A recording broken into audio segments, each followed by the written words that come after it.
हमने लल्लद्यत द्वारा लिखे गए वाक्यों का विवेचन पिछले वीडियो में पढ़ा। पहला और दूसरा वाक्य हम पिछले वीडियो में पढ़ चुके हैं।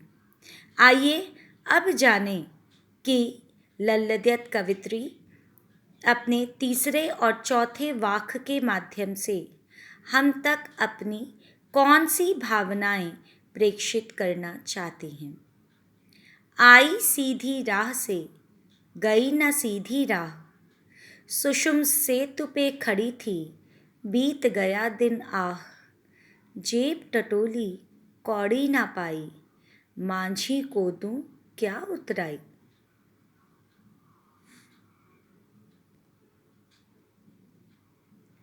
अर्थात सबसे पहले कुछ शब्दों के बारे में जान लें।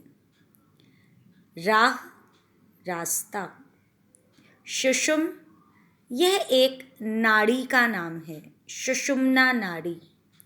जो योग साधना करते हैं उन्हें सुषुम नाड़ी के विषय में ज्ञान होता है। टटोली, खोजी। कौड़ी ना पाई, कुछ भी ना मिला। मांझी, नाविक, लेकिन यहाँ पर प्रभु के लिए प्रयोग में आया है। उतराई, पार उतारने का किराया। जब हम नाव पर बैठते हैं तो मांझी को किराया देते हैं। तो अब कवित्री इस वाक्य के माध्यम से हमें क्या कहना चाहती हैं, यह जानते हैं। कवित्री कहती हैं कि आई सीधी राह से गई न सीधी राह। प्रभु की प्राप्ति के लिए वह संसार में सीधे रास्ते से आई थी, किंतु यहाँ आकर मोह माया आदि सांसारिक उलझनों में फंसकर अपना रास्ता भूल गई। गई ना सीधी राह मतलब रास्ता भूल गई। वह जीवन भर सुषुम्ना नाड़ी के सहारे कुंडलिनी जागरण में लगी रही। अर्थात वह जीवन भर कर्मकांड, बाह्य आडंबरों में लगी रही। किसी तरह स्वयं को सिद्ध करने में लगी रही। किसी तरह प्रभु भक्त में अपना नाम सबसे ऊंचा लिखवाने में लगी रही। लेकिन इसी में उसका जीवन बीत गया। जीवन के अंतिम समय में जब उसने जेब में खोजा तो कुछ भी न था। जेब टटोली कौड़ी ना पाई। जब अंतिम समय आया और उसने अपने जेब को टटोला तो कुछ भी नहीं था। मांझी को दूं क्या उतराई। अब उसे चिंता सता रही है कि भव सागर से पार उतारने वाले प्रभु रूपी मांझी को उतराई के रूप में क्या देगी। अर्थात वह जीवन में कुछ भी हासिल न कर सकी, क्योंकि उसने बाह्य आडंबरों में ही अपने संपूर्ण जीवन को बिता दिया।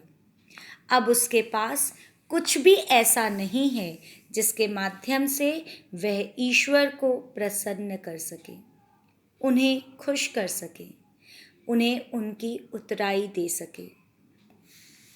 आइए अंतिम वाक्य के माध्यम से लल्लद्यत हमें क्या कहना चाहती हैं यह जानें।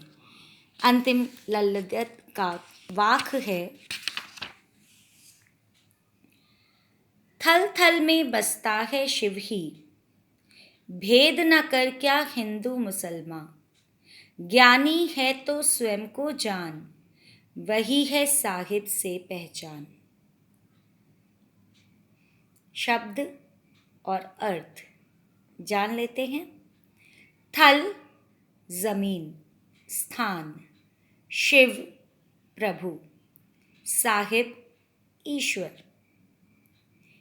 कितने सरल शब्दों में कवित्री जी ने इतनी बड़ी बात कह दी। ईश्वर की सर्वत्र उपस्थिति के बारे में बताती हुई कवित्री कहती हैं, थल थल में बसता है शिव ही। कि वह हर स्थान पर व्याप्त है।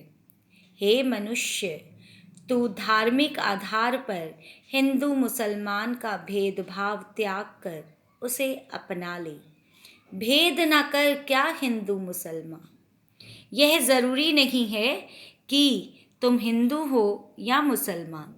हमें तो उस शक्ति की आराधना करनी चाहिए जो सर्वत्र व्याप्त है। ज्ञानी है तो स्वयं को जान, वही है साहिब से पहचान। ईश्वर को जानने से पहले तो खुद को पहचान।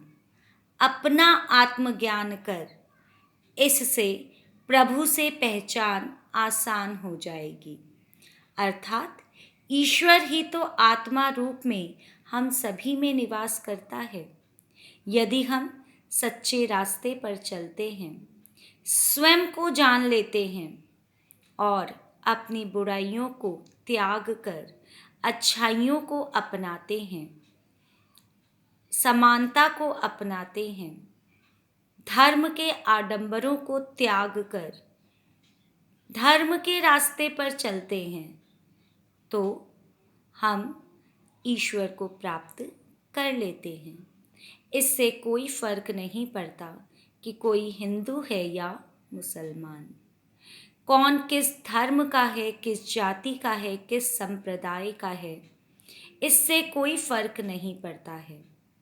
फर्क पड़ता है जब इंसान इंसान को नहीं पहचानता, इंसान स्वयं को नहीं पहचानता। और जब हम स्वयं को पहचान लेते हैं, जब हम अपने लक्ष्य को निर्धारित कर लेते हैं, जब हम ये जान लेते हैं कि हमारा जन्म मनुष्य रूप में क्यों हुआ है, तो हम ईश्वर को सरलता से प्राप्त कर लेते हैं। जिस तरह से कवित्री ने इतनी सरल भाषा में इतनी बात कह दी, उन्होंने गागर में सागर भरकर हम तक अपनी भावनाओं को प्रेषित कर दिया। आइए हम भी उनकी भावनाओं को अपने अंदर समेट कर कुछ अच्छा करने का प्रयत्न करें। धन्यवाद।